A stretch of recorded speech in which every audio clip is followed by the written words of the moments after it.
know your boys are straight. Got 'em.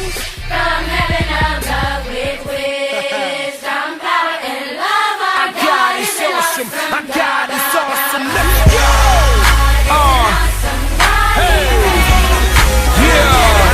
I like that. I always wanted to flip this joint. All power, he contains it. The man on his own, abandoned the throne of approach across stainless. Death couldn't shake him or derail.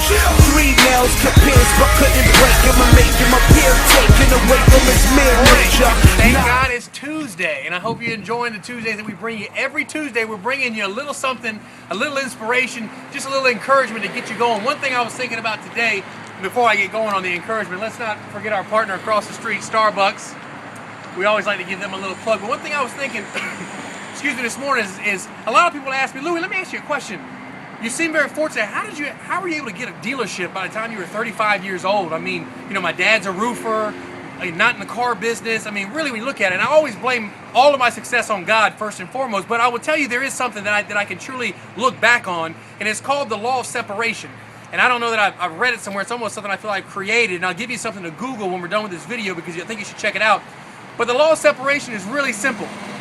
It's doing anything and everything everyone else is not willing to do as you're climbing the mountain. You got to take up the slack and do it. It's kind of like in the biblical days, a little more for good measure. If you remember in Matthew, they talked about God would get his grains, they would press it down, shake it up, and then scoop a little more for good measure. It's the same concept. It's even when Jesus said, walk the extra mile. You remember that? I mean, that's the whole concept of Law of Separation, doing the things that no one's willing to do. Now here's the hard part. How about when you got to do those things and you're not paid for them? That's where it really steps up. That's where it really makes a difference. The Law of Separation, you're separating yourself from the pack.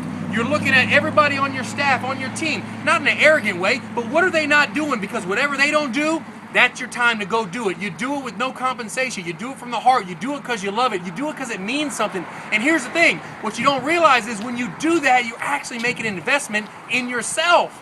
Long term, you reap what you sow. You will get back. I want you to Google this, and we should have it at the bottom of the screen. It's Emerson's Law of Compensation. Google Emerson's Law of Compensation. It almost says the same thing. It basically means you give more service rendered than wage paid. So I encourage you today, whether you're at the job, whether you're the boss, whether you're an employee, whether you're at the church, whether you're at the school system, whether you're in school, whether if you're on the football team, if you're a father, anywhere you're at right now, the Law of Separation applies to you. Make an investment in yourself, and always remember, thank God it's Tuesday.